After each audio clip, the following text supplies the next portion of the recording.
Olinya kurang atau penuh, olinya encer atau kental. Harus dicek juga nih, olinya tuh oli mesin apa pakai oli gardan. Soalnya ada beberapa yang kalau nakal itu dia pakai olinya gardan. Biar apa? Biar kental. Terus dimasukin ke sini, kan udah kental kan. Jadi mesin yang tadinya udah aus, yang kalau dinyalain ngeretek itu nggak bakal kedengeran bunyinya. Jangan sampai pas mesin hidup keempat logo ini nyala. Artinya kalau logo baterai biasanya sistem pengisian itu bermasalah. Logo Aladin itu ada di bagian oli ya, tekanan oli, olinya kurang dan lain-lain. Tirotnya dilihat karetnya ada yang robek nggak, terus basah apa enggak. Kemudian diputerin pakai tangan aja, dia enteng banget nggak. Dan jangan lupa dicek tutupnya nih, jangan sampai valve-nya ini lepas ya. Nah ini saya kasih contoh, itu adalah valve tutup yang lepas. Efeknya apa? Udah pasti kalau dipakai bakal panas mesinnya ya. Kalau panas dipaksa jalan, udah pasti bengkok silinder headnya dan harus turun mesin dan harus ganti silinder head. Pengecekan transmisi matic seperti apa kondisinya sebelum jalan, itu kita bisa cek delay, cek jeduk, kita P ke R nih. Coba P terus ke R. Wah, tuh ada suara ya. Itu ada suara loncatan. Tapi yang loncat cuma depannya aja nih, mobilnya nggak loncat. Yang loncat cuma transmisinya. Dalam 1 tahun transaksi mobil bekas itu mencapai total 1 juta transaksi. Dan yang pakai inspektor itu masih sangat sedikit sekali. Sepertinya 5%-an aja yang pakai jasa inspeksi independen. Baik dari pemakai jual ke pedagang satuan jual ke showroom, showroom jual ke pemakai lagi. Itu pokoknya ada 1 juta transaksi. Nah buat teman-teman yang mau beli mobil bekas dan nggak ngerti cara ngecek mobil bekas itu seperti apa, dan nggak mau pakai jasa inspeksi atau di daerahnya nggak ada jasa inspeksi, nah ini nanti saya kasih tahu gimana cara cek mesin dan kaki-kaki tanpa tes jalan yang mudah dipelajari 2.0. Yang dulu kan udah ya, pertama kali itu ada di channel Inspektor Mobil. Ini saya posting di channel S Buah. Dan ini juga bisa digunakan buat teman-teman nih yang mau belajar dagang mobil, tapi baru mau mulai dagang mobil dan belum begitu paham mengenai cara cek mobil, atau emang nggak ada basic mekanik lah intinya ya. Jadi nggak ada basic, dan ini mudah dipelajarin buat yang awam. Namanya mobil bekas ada PR? Iya, memang ada PR. Tapi sebelum beli kita harus tahu nih PR-nya apa aja. Jadi kita pas beli udah tahu, oh harga mobilnya sekian, jajannya sekian, kira-kira saya nawarnya sekian aja ya. Nah itu bisa banget, dan ini mudah banget dipelajarinya. Yang pertama, cara cek mesin mobil bekas. Oke, yang pertama kita melakukan pengecekan mesin pada mobil. Jadi sebelum mobil ini mesinnya dihidupkan, ketika kita datangkan kondisinya masih dingin, itu adalah kondisi terbaik untuk cek bagian fungsional mesin ataupun transmisi dan lain-lainnya. Oke, langsung aja kita buka tutup olinya. Nah, seperti ini ya. Jadi dibuka tutup olinya buat melakukan pengecekan apakah ruang mesinnya ini berkerak gak nih olinya, lumpur atau enggak. Nah, kita lihat ya. Nah ini ada lumpur-lumpur tipis aja. Tinggal rutin ganti oli aja, jangan sampai mencapai batas maksimal. Nanti kalau didiemin lama-lama bakal ngerak olinya. Nah ini untuk kondisi yang perlu perbaikan ekstra itu seperti apa? Yaitu ada gumpalan-gumpalan di sini ya. Gumpalan coklat, kalau dicolek itu coklatnya sampai sini. Di flashing bisa nggak? Banyak yang bilang bisa. Efektif 100% belum tentu. Paling efektif ya dibongkar mesinnya, dibersihin. Saya juga waktu mekanik paling efektif seperti itu. Kalau udah berlumpur ya udah harus turun mesin. Oke ya, jadi kita udah tahu tuh. Udah seperti itu. Ngerak bisa dipakai nggak? Bisa dipakai. Jangka panjangnya nanti dia bakal ngebul. Nah seperti apa ngeraknya? Ini saya kasih contohnya. Oke ya. Jadi itu bagian yang ngerak, dan ini bagian yang tidak ngerak. Oke. Yang pertama sudah. Setelah dari tutup oli, kita juga bisa dari stick olinya. Dilihat nih. Stick olinya seperti apa nih? Olinya kurang atau penuh, olinya encer atau kental. Ini oli mesin apa oli gardan? Nah gitu ya. Ini dilap dulu olinya. Itu bersih, udah bersih, kita masukin lagi. Kita masukin lagi. Kita lihat ya. Nah nih.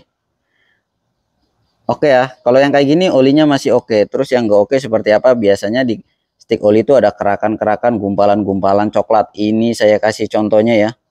Nah, seperti itu. Dan harus dicek juga nih olinya tuh oli mesin apa pakai oli Gardan. Soalnya ada beberapa yang kalau nakal itu dia pakai olinya Gardan. Biar apa? Biar kental. Terus dimasukin ke sini. Kan udah kental kan. Jadi mesin yang tadinya udah aus, yang kalau dinyalain ngeretek itu nggak bakal kedengeran bunyinya. Oke. Nah, nanti setelah kita ganti oli, pakai oli yang bener, langsung bunyi ngeretek. Retek, retek, retek. Nah, seperti itu. Contohnya seperti apa? Nih, seperti ini ngeretek. Nanti bahayanya bisa seperti itu. Itu gampang banget kan? Kalian bisa cek, tinggal tutup olinya dibuka sama sticknya. Kita cek radiator dan reservoirnya. Kita buka reservoirnya dulu. Kita lihat apakah di situ masih coolant atau sudah air biasa atau sudah ngerak kuning. Nah, kemudian buka tutup radiatornya, kita lihat ya. Apakah masih coolant atau air biasa? Apakah bersih atau kerak? Kemudian kita lihat tutupnya, apakah tutupnya sudah rusak atau tidak? Apakah katupnya masih ada atau tidak? Atau ngerak ya, harus dilihat. Kalau udah ngerak, segera servis, lebih baik ganti. Kalau udah ngerak di sini, bisa jadi bagian sini ngerak, bagian dalam sana juga ngerak. Itu yang harus diwaspadai. Jangan lupa ditutup kembali sampai kencang. Kalau nggak kencang, jadi overheat. Kemudian lihat bagian radiator, kebocoran pada up radiator atau bagian bawahnya. Kemudian juga kita lihat kisi-kisi radiatornya, apakah ada bocor pada bagian sana ya. Biasanya dia bocor karena kena batu, bisa jadi, atau bekas tabrak, bocor bisa. Kalau masih dingin ya, kita bisa buka ini. Masih dingin, kita buka, kita lihat apakah di radiator ini ada kerakan, lumpur, nguning, nah, atau pakai air biasa. Itu masih pakai coolant ya, dan bersih. Dan jangan lupa dicek tutupnya nih, jangan sampai valve-nya ini lepas ya. Ini ada seperti apa valve yang lepas. Nah, ini saya kasih contoh, itu adalah valve tutup yang lepas. Efeknya apa? Udah pasti kalau dipakai bakal panas mesinnya ya. Kalau panas dipaksa jalan, udah pasti bengkok silinder headnya dan harus turun mesin dan harus ganti silinder head, atau bisa juga di scrap ya. Kalau nggak bisa di scrap ya harus diganti. Nah, itu bahayanya. Jadi dilihat juga ya tutupnya. Nih, dari permukaan fisiknya aja kelihatan apakah masih bagus atau udah nguning-nguning, karat-karat. Nah, ini saya kasih contoh yang tutup yang rusak. Yap, kurang lebih seperti itu tutupnya. Ini contoh radiator yang bekas banjir, berlumpur. Ini juga nguning ya, kerak kuning seperti itu. Ini juga bagian yang sudah kotor. Dan ini radiatornya berbuih saat hidup, berbuih, banyak gelembung. Ini radiator yang udah pernah diservis. Nah, ini ada kebocoran di selang-selang radiator. Seperti itu ya, kebocoran, ada airnya. Kita tutup lagi. Tutupnya harus benar ya. Ini ada coakan, ini harus ketemu coakan seperti itu. Nah, ini coakan, ini coakan. Jadi harus ketemu dulu. Coakannya dulu udah benar, udah digoyangin, digoyang-goyang udah mentok. Nah, kemudian kita putar. Oke, sip. Nutupnya seperti itu. Kemudian kita cek kebocoran-kebocoran pada mesin dan transmisi. Ada seal cover valve, seal cover timing chain, seal crankshaft depan, seal crankshaft belakang, carter oli mesin, carter oli matic. Nah, itu ya, itu yang bisa dicek. Yang pertama seal cover valve. Seal cover valve yaitu seal tutup klep ini ya, yang ada di atas, ini yang melingkarin di sini. Dilihat apakah ada tetesan-tetesan hitam, basah-basah seperti itu ya, mengeliling. Ini sih murah ya. Ini sealnya murah, ada yang harganya 250.000 dan sisanya tergantung jasa. Kalau flat rate bengkelnya 150.000 per jam, kalau ngerjain ini 2 jam bisa jadi jasanya itu 300 ribuan. Nah, kemudian kita bisa lihat seal cover timing chain. Nah, seal cover timing chain ini ya. Nah, ini nih. Ini timing chain. Tutup timing dan ini mesinnya. Jadi sambungan ini cuma ada sealernya aja. Ini sealernya murah, 100.000 cukup. Lebih malah ya. Cuman jasa bongkarnya yang lumayan harganya. Bagian sini, jadi yang mengelilingi dari sini sampai bawah. Terus bagian sini juga ya, di sini. Nah, oke. Itu seal cover timing chain. Kemudian kita lihat seal crankshaft depan. Nah, kalau seal crankshaft depan itu bisa dilihat dari samping ya. Cek seal crankshaft depan itu bisa dari sini. Nah, seal crankshaft depan itu yang ada di roda situ. Kita zoom aja dulu. Zoom. Nah, ini nih ya. Nah, ini nih yang ada di puli ini seal crankshaft depan. Kalian bisa ngintip dari bawah, diputer rodanya ya, kelihatan dari situ. apakah dia ada bocor, hitam-hitam biasanya bocor ya. Ini saya kasih contoh untuk seal crankshaft depan yang rusak seperti apa, yang udah bocor seperti apa ya. Nah seperti ini ya. Lagi-lagi sealnya murah, cuman emang jasanya yang mahal nih. Ditengok aja di kayak gini. Kemudian kita lanjut seal crankshaft belakang. Nah ini sambungan antara mesin dan transmisi ya. Ini nih seal crankshaft belakang nih antara sambungan mesin dan transmisinya. Nah itu udah mulai ada basah, lihat ya. Nah ini udah mulai rembes. Nah ini udah mulai ada rembesan ya. Ini kalau perbaikan mungkin bisa di 2 jutaan. Sealnya murah tapi jasanya mahal. Bisa kalau bengkel resmi 2,5 mungkin lebih. Ya terus kita cek karter ya, bak oli mesin. Nah di sini apakah ada basah-basah? Sini nggak ada ya, karter aman. Kemudian oli transmisi bak maticnya, atau kalau manual ya bak transmisi manualnya ya. Ini oke ya, nggak ada kebocoran-kebocoran. Nah untuk karter yang bocor seperti apa ini saya kasih contoh ya. Nah ditengok aja, kurang lebih seperti itu kebocoran-kebocoran. Kalau bocor kayak gini yang mahal itu jasa bongkarnya. Jasanya itu bervariasi, ada yang dari 1 juta sampai 3 juta per itemnya itu. Kalau seal cover valve tuh murah. Jadi kita udah bisa lihat ruang mesin dan juga kebocoran-kebocorannya. Kemudian kita langsung aja cek malfungsinya. Kita kunci kontak on dulu aja. Nah ini pas on itu logo aki nyala, logo indikator oli nyala, engine check lamp nyala, dan EPS nyala ya. Ini EPS nyala tuh. Oke. Jangan sampai pas mesin hidup keempat logo ini nyala. Artinya kalau logo baterai biasanya sistem pengisian itu bermasalah. Logo Aladin itu, lampu Aladin itu biasanya ada di bagian oli ya, tekanan oli, olinya kurang dan lain-lain. Kita starter aja. Oke ya, saat starter empat-empatnya ini mati. Nah, untuk memastikan lagi, kalian juga sebenarnya bisa pakai scanner ya, scanner engine. Jadi kalian bisa cek apakah ada malfungsi. Kadang memang ada beberapa yang di sini nggak nongol, tapi ada histori lama di malfungsi itu yang suka tiba-tiba nyala di kemudian hari ya. Kadang suka nyala di kemudian hari. Kalian bisa menggunakan scanner. Kita dengerin lagi starternya. Oke, pastiin itu starternya gampang, pendek, nggak panjang, dan nggak berat ya. Starternya ini kan gampang nih. Kalau yang berat, nah itu nggak nyala-nyala. Ya. Ini airnya kurang nih. Begini bang, pembeli ngecek di sini kan. Kemudian kita gas dulu nih. Nggak usah kencang-kencang, RPM 2500 sampai 3000-an aja. Kita gas. Oke, dengerin pas suara digas itu apakah ada suara ngeretek. Nah, kalau ada suara kayak gitu, artinya ada kerusakan pada komponen mesinnya. Seperti apa contohnya? Seperti ini nih. Waduh. Nah, itu suara-suara yang udah ngeretek. Kemudian pada saat digas jangan sampai ada berebet nih, berebet. Kalian harus lihat nih, pas digas juga ada berebet nggak? Berebet. Apalagi RPM bawah kadang berebet ya. Berebet. Nah, digas di RPM bawah tuh kayak goyang gitu mesinnya, kayak goyang. Nah itu. Terus perhatikan lagi di akhir RPM bawah, apakah ada suara rrr. Nah itu. Coba kita gas dulu. Kemudian RPM udah turun. Nah kan, ini pas RPM turun nggak ada suara apa-apa ya. Nah kalau ada yang rusak tuh kayak gini suaranya. Kita gas. RPM udah turun. Rrr. Nah, kita gas. RPM turun. Nah kalau udah kayak gitu berarti ada masalah di komponen mesinnya pokoknya. Perhatikan saat idle apakah RPM-nya ini drop banget atau tinggi banget ya. Kemudian dengerin suaranya apakah normal atau tidak. Ini RPM-nya kerendahan, harusnya 750. Ini RPM-nya cuma 500. Ini kan mesin masih dingin. Kalau mesin masih dingin knalpot ngebul itu normal ya. Kalian harus perhatikan apakah pas mesin panas ini ada ngebul putih banyak ya, tebel nggak hilang-hilang, banyak lama nggak hilang-hilang, bukan kondensasi ya, tapi ngebul yang sudah panas mesinnya dan nggak hilang-hilang, dan bukan yang habis servis. Kalau habis servis tuh baunya beda, menyengat, perih, beda bau obat ya.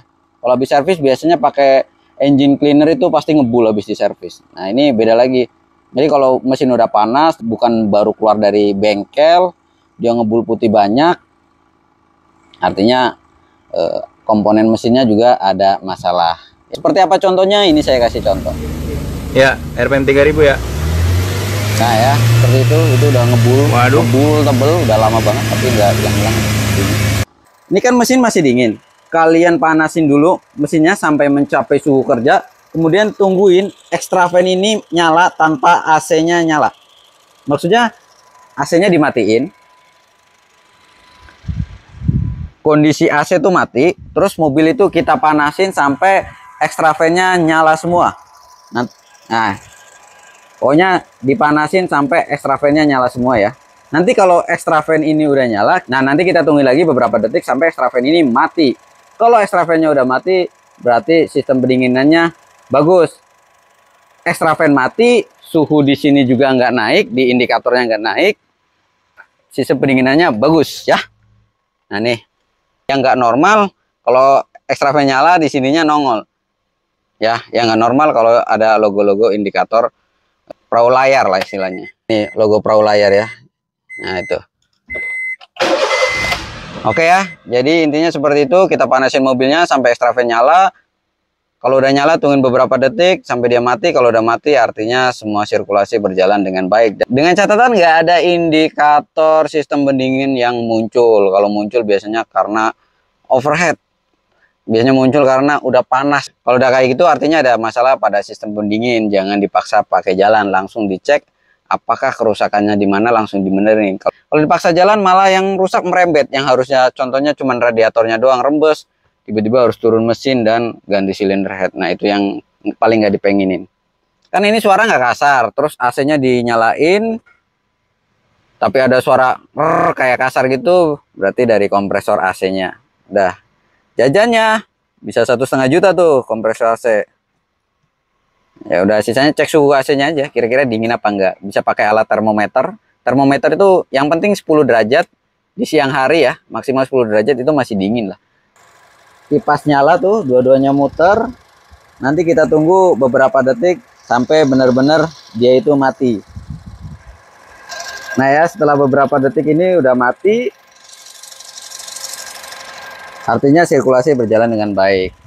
Nah itu tadi kurang lebih sedikit tentang gimana sih kalau kita mau beli mobil bekas sementara belum berpengalaman dan memang nggak ada basic. Nah ini mudah dipelajari, gampang, simple, nggak perlu alat-alat juga, cukup dengan mata, pendengaran ya, seperti itu ya. Kurang lebih itu untuk bagian mesin. Semoga ini bermanfaat ya, walaupun nggak sedetail banget ya, tapi ini kalau buat awam menurut saya, buat yang nggak berpengalaman ini mudah dipelajari, gampang banget dipelajarin. Cuman kita mengandalkan mata, telinga, dan perasaan ya, itu kita udah bisa tahu kondisi mesin mobil ini seperti apa. Nah, kemudian kita lanjutkan ke bagian pengecekan kaki-kaki mobil yang kira-kiranya kalau yang nggak ada basic otomotif tuh bisa mudah dipelajarin.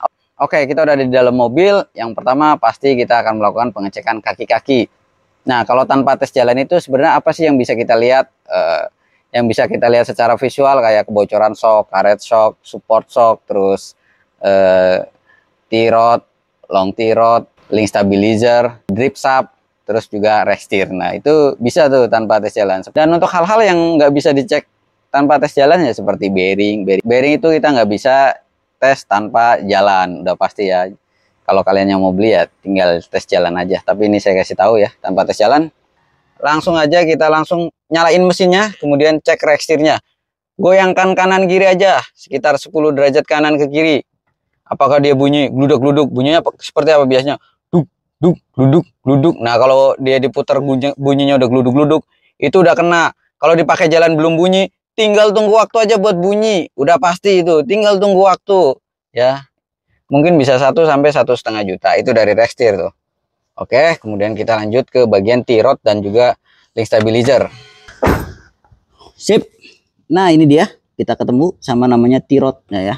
Puterin bannya, terus ini. Oke ya. Nah ini. T-rodnya dilihat karetnya, ada yang robek enggak, terus basah apa enggak. Kemudian diputerin pakai tangan aja.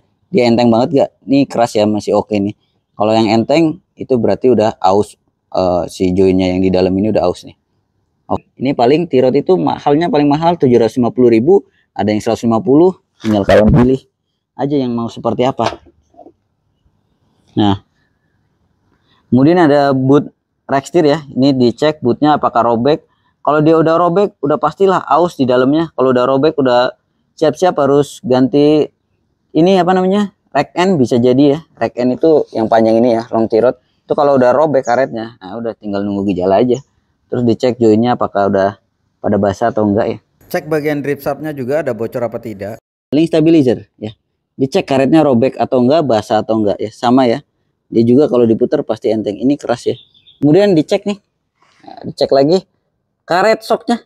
Karet shock dicek apakah ada robek, apa meleot, terus dicek apakah ada kebocoran pada bagian shock. Biasanya ada, ini kan warnanya kayak kotoran-kotoran gitu ya. Kalau bocor tuh warnanya hitam ya. Biasanya dia nyampe bawah di sini shock. Baik. Nah, untuk yang bagian belakang, nah ini dicek shocknya ada bocor apa enggak, terus ada karatan apa enggak, karet-karetnya dilihat ya. Karet-karet getas juga bisa menimbulkan bunyi pas polisi tidur, reot-reot. Dicek ya seperti itu. Atau yang lebih ekstrim, digoyangin mobilnya. Dimarahin nggak gitu kan, kayak digoyang-goyangin mobilnya itu seperti apa kebunyi ngek ngek ngek ngek. Tapi itu ekstrim sih, belum tentu orangnya ngizinin. Lebih baik dites jalan aja. Nah, link stabilizer sama tirot itu kurang lebih tipis-tipis lah, harganya sama. Terus rack end-nya lumayan 7,5 ya, rack end. Nah, kurang lebih itu hal-hal yang bisa kita pelajari secara visual ya. Secara visual, secara gerakan dari bagian kaki-kaki tanpa kita perlu punya basic otomotif atau basic mekanik. Ini bisa dipelajarin oleh orang-orang awam yang baru mau cek mobil atau belum tahu atau baru mulai dagang mobil juga bisa tuh ya. Jadi bisa dicek seperti itu. Ini pengecekan mesin mobil dan juga kaki-kakinya. Oke, nanti kita lanjutkan bagian tabrak depan, tabrak belakang, tabrak samping, dan bekas banjir. Nah, pokoknya nanti akan saya infokan semuanya ada di channel Es Buah, khusus Es Buah, bukan di inspektor mobil ya. Jadi di channel Es Buah aja, hanya 3 Es Buah, hanya 3 akun sosial media saya itu YouTube Es Buah, Instagram Es Buah, TikToknya juga pakai Es Buah. Nanti saya info di situ. Kalau yang mau beli modul juga ada. Saya tuh punya modul inspeksi. Jadi itu ada PDF bentuknya sekitar 100 berapa kemarin ya? 180 lembar.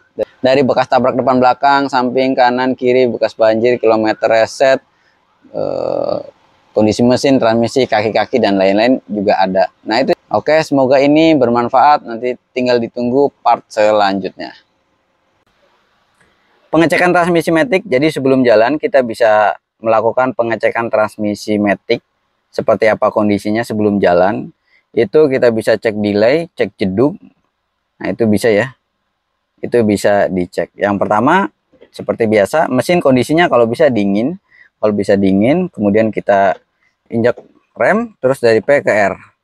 Nah, P ke R itu ada suara jeduk atau enggak. Jeduk tuh kayak mobil mau loncat. Nah, ini kita P ke R nih. Coba P, terus ke R. Wah, tuh ada suara ya. Itu ada suara loncatan. Tapi yang loncat cuma depannya aja nih, mobilnya nggak loncat. Yang loncat cuma transmisinya. Mobilnya nggak ikut loncat. Oke, kita dengar lagi ya dari P nih ke R. Nah tuh yang loncat di bagian kaki aja, di bagian mobilnya nggak kayak loncat. Kalau matic yang rusak itu bagian ininya, mobilnya pun ikut loncat ke belakang kayak kayak gini loncatnya. Kayak kita nih, dia biasanya kayak gini loncatnya kalau ini. Nah itu kayak gitu. Nah itu seperti itu. Jadi mobilnya ikut jalan. Kalau ini dari P ke R. Nah yang bunyi cuma depannya aja nih. Itu kalau itu mounting ya, bagian kaki-kaki ya mounting. Itu mountingnya udah kena tuh. Oke. Kemudian dari P ke R, kalau nggak ada yang loncat, kita coba langsung jalanin. Dia langsung jalan apa enggak? Kalau dia dilepas remnya nggak jalan-jalan, ini kan jalan nih. Kalau dia dilepas remnya nggak jalan-jalan, artinya ada masalah pada transmisinya tuh. Delay ya. Dan apalagi digas masih ngeden. Itu udah parah banget. Oke, kurang lebih seperti itu pengecekan matic. Kemudian sisanya kita bawa jalan jauh ya, jalan jauh. Terus saat posisi D kalian bisa tekan injak pedal gas sampai dalam, sampai ujung. Apakah dia seperti apa tenaganya, apakah dia ada hentakan juga atau tidak ya. Bejek sampai bawah. Pas dia pindah apakah ngeloncat nggak nih mobil. Kurang lebih seperti itu. Kalau ada loncat berarti ada masalah. Ya, kalau ini mountingnya nih, mobil ini mountingnya kena. Bukan transmisinya. Jadi yang loncat cuman transmisinya aja, getarannya sampai kaki, tapi mobilnya itu nggak jalan. Dan kalau yang ada stick oli transmisinya, kalian bisa ngecek posisi mesinnya hidup ya. Kalau mau ngecek oli transmisi, posisi mesin hidup. Untuk ini nggak ada stick olinya. Nanti kita akan melanjutkan videonya tentang bekas tabrak depan belakang, samping kanan kiri, dan juga kilometer putaran. Oke, semoga ini bermanfaat. Terima kasih.